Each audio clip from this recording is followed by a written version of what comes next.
Le père de Didier Van Kovlart se rêvait écrivain sans jamais concrétiser ce souhait. Et c'est peut-être un peu pour cela que très tôt, le jeune Didier décida que l'écriture serait le moteur de sa vie. En 1982, après plusieurs manuscrits refusés par les éditeurs, à 22 ans, il publie son premier roman, 20 ans et des poussières. C'est vraiment avec Un aller simple, pour lequel il reçoit le prix Goncourt en 1994, qu'il entre dans la cour des grands. Et depuis, Didier Van Kovlart n'a jamais cessé d'écrire et le succès ne s'est jamais tari, en France comme à l'étranger, où il est traduit en une trentaine de langues. La demi-pensionnaire, L'Évangile de Jimmy, Jules ou Les témoins de la mariée font partie de ces titres qui ont été des succès de librairie. Parallèlement, l'auteur n'a jamais caché son intérêt pour la défense de la planète ou les relations avec l'au-delà, comme le journal intime d'un arbre. Ces thèmes forts, on les retrouve dans le nouveau roman de Didier Van Kovlart, L'enfant qui sauva la Terre, publié chez Albin Michel. Thomas a 12 ans. Depuis longtemps déjà, il est hospitalisé dans une unité spécialisée, étant atteint d'une maladie orpheline, sans grand espoir de rémission. Et voilà qu'un jour, une femme entre dans sa chambre, un nez rouge sur le nez. Sans doute l'une de ces bénévoles chargées d'apporter un peu de réconfort aux enfants, pense Thomas en la voyant débarquer. Mais bientôt, celle que le jeune garçon va surnommer Marie Clown va agir étrangement et surtout proposer à Thomas un pacte étonnant, soigner la terre à distance pour se soigner lui-même. Mythomane, créature surnaturelle ou simple bénévole prête à tous les stratagèmes, qui est donc cet inconnu décidé à transformer un enfant malade en sauveur de la terre? Et réussira-t-elle le pari fou de donner à un gamin perdu une raison de survivre? Faisant parler Thomas à la première personne, alternant le rire et les larmes, Didier Van Kovlart réussit un très joli roman écrit dans l'esprit d'un conte, un livre plein de sensibilité et qui interpelle le lecteur sur des questions essentielles comme celle de l'avenir de la planète, de notre lien aux autres et de nos interactions autour de la générosité et de la bienveillance. Un roman résolument optimiste, porteur d'une résilience bienvenue en ces temps troublés, un livre qui donne foi en l'humanité. Avec L'enfant qui sauva la Terre, Didier Van Kovlart s'initie un roman touchant, un concentré d'émotions, de drôlerie et d'espoir. L'enfant qui sauva la Terre de Didier Van Kovlart est publié chez Albin Michel.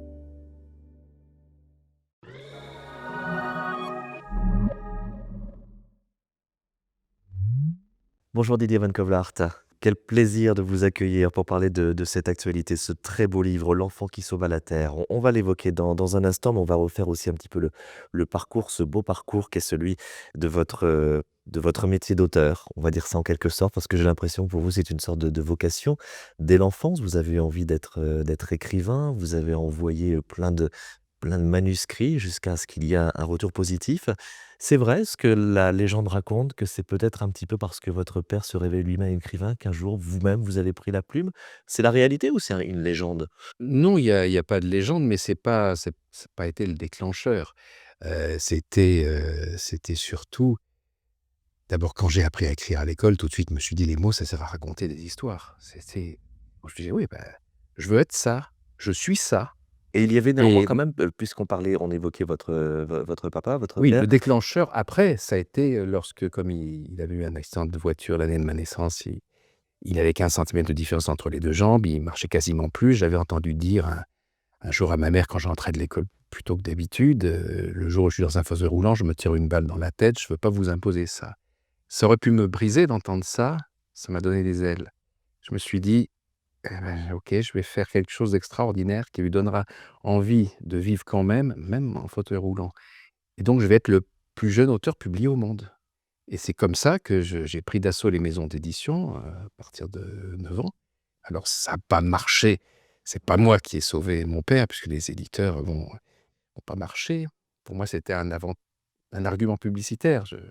Des premières choses que j'ai écrites d'ailleurs, c'était la bande du roman sur mon cahier.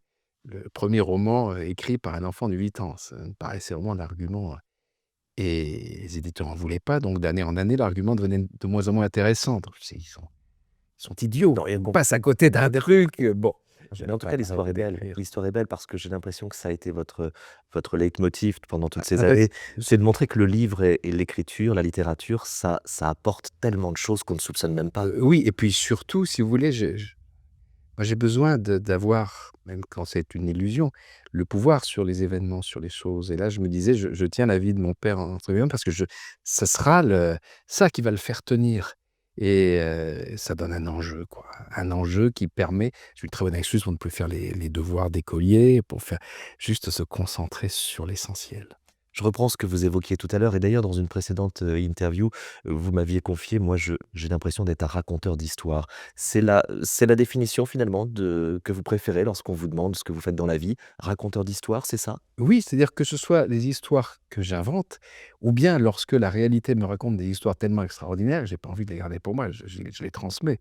Alors, tantôt c'est roman, tantôt c'est essai, document, mais c'est toujours raconter une histoire, pas pour, simple plaisir de l'histoire ou de la narration, mais pour essayer ou de rendre le monde un peu plus respirable, de changer les choses, de bousculer, de révéler à travers, à travers une fiction, à travers une situation et puis à travers un style. C'est comme un chef qui raconte, rarement, le mal qui se donne en cuisine et les tâtonnements, les astuces, trucs qui marchent pas, les découvertes, les réactions, chimiques qui se passent parfois à son insu, parfois, grâce à son savoir-faire.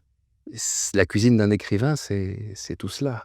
J'aime bien cette similitude avec la cuisine et la gastronomie. Je trouve que c'est pas mal. C'est la première fois qu'un auteur, Il faut c'est vrai? parle de son travail comme ça. Pourtant c'est très proche, même au niveau sémantique. Bon, il faut réduire la cuisson, toujours. J'ai l'image de Didier Van Coblart, avec sa toque sur la tête en train de regarder, à travers la porte si les lecteurs, sont satisfaits de ce qu'ils sont en train de lire. Il y a 2 lors moi qui connais un petit peu votre parcours Didier, il y a aussi 2 termes qui me semblent, bien définir votre travail, c'est la transmission et le partage. Et vous n'hésitez pas aussi parfois à faire des pas de côté. Il y a les romans qu'on connaît, il y a ce que vous avez fait avec le théâtre, on se souvient de Passe-Murailles et puis il y a aussi, ces expériences de vie que vous transmettez. Il y a vos engagements pour la défense de la planète que vous transmettez parfois dans les livres. Il y a aussi votre relation à l'au-delà, dont vous avez plaisir à parler, où vous n'avez pas peur d'en parler en tant que Non, romancier. c'est la même chose, c'est l'interconnexion qui est le principe même Mais certains de vos de la vie. confrères pourraient se dire: «Oh là là, je garde ça pour moi parce que ça risquerait de ternir mon image». Vous, au contraire, Il vous y en a ça et il y en a plusieurs qui m'ont remercié, justement de cette forme de coming out, hein, si on peut dire, qui a rendu leurs paroles plus libres aussi. Mais pourquoi avoir peur? Surtout, je veux dire, c'est tellement un devoir aujourd'hui de parler de ce qui nous tient à cœur par rapport à cette liberté d'expression dont on prive, tant d'auteurs à travers le monde et on est dans cette actualité en ce moment aussi, donc non, quand quelque chose nous paraît important pour nous parce que ça nous a fait du bien, ça nous a ouvert les yeux, ça nous a rapprochés des autres et on pense que ça peut faire du bien aux autres aussi, on a le devoir moral de le partager et quels que soient les ricanements ou les indignations que ça peut parfois déclencher, quelle importance? Aucune. mais ça, c'est quelque chose qui s'est révélé à vous-même peut-être, au fil des ans avec la maturité, parce que lorsque vous étiez, enfant, adolescent, c'était peut-être des sujets auxquels vous ne vous intéressiez pas? Non, vous savez, le gamin que j'étais à 8 ans, le romancier en herbe est toujours aux commandes du bonhomme que je suis devenu. Les passions, le regard, l'humour, les indignations, heu,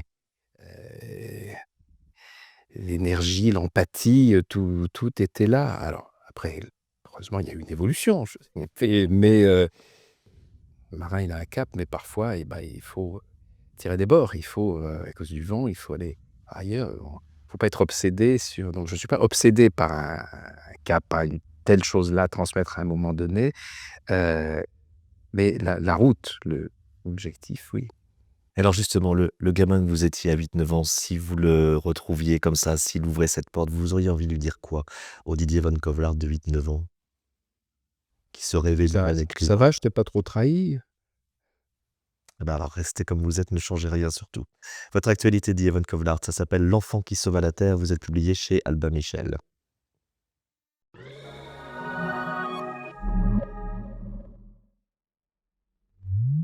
Dans ce nouveau titre, Didier Van Kovlart, L'enfant qui sauva la terre, nous allons faire connaissance avec, Thomas. Thomas, c'est un petit bonhomme, oh, c'est déjà un adolescent, hein, il a 12 ans. Il a 12 ans, mais depuis plusieurs mois déjà, il est dans cette, unité hospitalière pour maladie, orpheline. Vous avez baptisé ça le syndrome de Beaufort, mais en tout cas, c'est une maladie, dont on ne guérit pas a priori, ou en tout C'est cas très c'est difficilement. une maladie que les médecins, enfin, au moment où commence le livre, ne comprennent pas. Le Bern Et aussi le petit Thomas justement, son caractère, comment l'avez-vous construit? Comment l'avez-vous, dessiné ce petit bonhomme? alors, comme c'est lui qui nous raconte l'histoire en plus, il a évidemment des résonances, avec moi.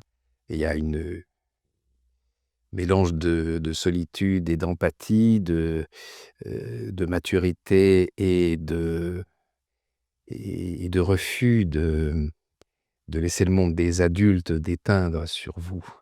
Cette frange-là qui est très intéressante. Et en plus, bon, j'ai eu aussi des épisodes de maladie et d'incompréhension de la maladie par les médecins lorsque j'étais enfant, donc je connais tout ça. Tout ça, évidemment, remonte lorsque je choisis une situation, comme ça, c'est pas par hasard, non plus. Alors on plante le décor, Thomas est un jeune garçon qui est déjà assez solide, qui est mûr, hein, pour son âge. Il y a donc cette maladie qui s'est emparée de lui. Oui, avant d'être, diagnostiqué du syndrome de Beaufort, il a été diagnostiqué HPI, Voilà, donc il déficient a une intellectuel. intelligence, Et alors il très dit des développée. choses comme, voilà, l'intelligence précoce, ça console de mourir jeune. C'est quand on voit, l'état du monde et des mentalités, pas vraiment de raison de vouloir s'attarder. Il a des bonnes réparties, hein. Alors que répondre à cela? C'est-à-dire ça ferme la porte à toute la compassion, voire la pitié, que l'entourage a tendance à vouloir vous témoigner. C'est black. Même Et avec son ça, médecin, des fois, il a des sorties ah assez oui, assez raides. mais vous savez comme les médecins et les infirmières se protègent, avec raison contre une sensibilité qui face à toutes ces situations dramatiques pourrait les casser et les rendre inefficaces mais les malades se protègent aussi. Et l'humour qui est la forme de pudeur la plus efficace par rapport à ça et qui déplace en plus le problème et qui crée d'autres liens. Et ça, je l'ai vécu, en tant que malade, je l'ai vécu en tant que visiteur dans ces unités-là et puis je l'ai vécu en tant que romancier à travers mes personnages. Alors l'humour, il y en a beaucoup dans ce livre parce que c'est vrai qu'on d'une page à l'autre, on passe du rire aux larmes, mais il est aussi important de préciser que le jeune Thomas, donc il y a cette maladie bien sûr, il y a cette intelligence, très développée. Il a perdu sa maman à la naissance et puis il a son père qui, malencontreusement, a provoqué un accident et qui ne peut pas venir le voir puisqu'il est, emprisonné. Donc l'enfant est un peu dans une solitude, mais il fait front jusqu'au jour où frappe à sa porte une jeune femme qui rentre dans sa chambre avec un nez de clown, et qui vient se présenter à lui. Il a l'impression, il pense que c'est une bénévole d'association comme il en existe beaucoup qui viennent accompagner les enfants, mais elle va avoir un comportement assez étrange. Ah bah, la première phrase qu'elle prononce, c'est, «Bonjour Thomas, je sais que la médecine ne peut rien pour toi. La bonne nouvelle, c'est que toi, tu as les moyens de soigner la terre et c'est ça qui rendra ta guérison nécessaire». Ah, qu'elle lui met un marché entre les mains. Il rit poliment. Bon, il À la déteste fois, les il la prend un clowns peu pour une folle et puis en même temps, il se dit: «Mais et elle est pas comme les autres». oui, mais en même temps, c'est bon, il veut qu'on lui fiche la paix, quoi. Comme il dit, il est là pour mourir le mieux possible, sans emmerder personne, mais qu'on le laisse tranquille, quoi. Et ce qui va d'abord créer vraiment ce lien entre eux, c'est qu'elle va commencer par lui apprendre à ne plus souffrir. Il a un geste vers la pompe à morphine à un moment donné, elle retient le geste, et dit: «Non, arrête avec ça, il y a d'autres moyens». «Concentre-toi». Et là, elle va lui donner des techniques de concentration, visuelle et de travail sur le souffle qui vont empêcher cette crispation autour de la douleur qui ne peut que la renforcer. Alors à un moment, parfois il doute et puis parfois il a quand même envie de suivre ses conseils à cette fameuse Oui, et Martine. puis, il doute. Au début, il n'y croit pas du tout, mais il dit: «OK, elle me dit qu'il faut que j'ai le moyen de sauver la grande barrière de corail en diminuant de 2 degrés la température de l'eau et parce qu'elle lui donne une mignonnette de vodka et avec de l'eau dedans. Elle me dit: «C'est l'eau de la grande barrière de corail, puisée en Australie». Et je dis: «OK», elle a pris ça au robinet. «Écoutez, bon, on va faire comme si», et comme ça le lendemain et puis on verra bien que ça n'a pas changé, sauf qu'elle lui apporte des éléments de preuve. Alors au début, je dis: «Elle les trafique», et puis le doute Et ça l'interpelle, s'installe forcément. et voilà toutes ces aventures de l'esprit incroyable dans lequel elle entraîne ce garçon et qui peu à peu va avoir des conséquences sur son état de santé. Vous faites le choix de le faire parler à la première personne et vous faites le choix d'en faire un enfant qui a 12 ans et qui serait l'écrivain puisque il planque son ordinateur sous l'oreiller et il a un roman à écrire. Vous savez, bon, sans faire de psychanalyse, je vous ai donné quelques éléments qui permettent évidemment bien de savoir pourquoi ça a sa place. L'idée justement que vous continuez à pouvoir vous déplacer dans l'espace-temps, l'imaginaire, dans la vie, à travers vos doigts sur un clavier, comment ça, c'est une image à la fois qui me bouleverse et qui me réchauffe parce que la vie continue. Elle est toujours le moment où il existe, où il voyage à travers ça, sont des moments très, très, très forts et puis cette lutte aussi contre, l'analgésique, contre la morphine, tout ça qui a tendance à vous abrutir. Évidemment, il demande à son cerveau de lui répondre, de construire des images, des situations, des trucs drôles, donc ça, c'est évidemment, bon, là aussi, un peu d'autobiographie. Quand j'étais enfant assez malade et j'ai beaucoup souffert, l'écriture m'a considérablement aidé. Comme j'avais vu quand mon père racontait des histoires qu'il faisait rire les autres alors qu'il souffrait le martyre, avec sa jambe, il cessait de souffrir par le rire qu'il provoquait et qu'il partageait avec les autres. Découverte fondamentale de mon enfance. Et donc évidemment, tout ça se retrouve dans la Donc fiction. le petit Et puis Thomas a des similitudes avec le gamin que vous avez. oui, et en même temps, il est remonté à la surface aussi à cause d'un autre gamin de la réalité, heu, que j'ai connu avec ce type de maladie et voilà, sans dévoiler ce que je raconte à la dernière page, voilà, ce livre n'est pas que le fruit d'une projection de moi-même dans cette situation-là, mais l'envie aussi de donner des rallonges, de remettre en situation, un jeune enfant qui m'avait marqué par, son courage, son humour, son état d'urgence derrière, une apparence faussement résignée. Vous aussi, vous allez être, séduit, touché par ce très joli roman, ce très joli conte. Vous allez découvrir ce petit Thomas de 12 ans et puis surtout, vous allez en savoir un peu plus sur cette fameuse, Marie Clown. Qui est-elle et comment va-t-elle accompagner, le jeune Thomas? C'est un très joli roman, à la fois très sensible, pudique et puis plein d'humour aussi, c'est ce que vous disiez. C'est votre actualité, Didier Von Kovlart. Ça s'appelle «L'enfant qui sauva la terre» et c'est aux éditions Albin Michel. Et Merci de ça se passe juste avant Noël, et donc ça on est passe juste dans avant un Noël, climat qui, voilà, n'est pas sans résonance. donc Mmh. réjouissons-nous. Merci. Merci à vous.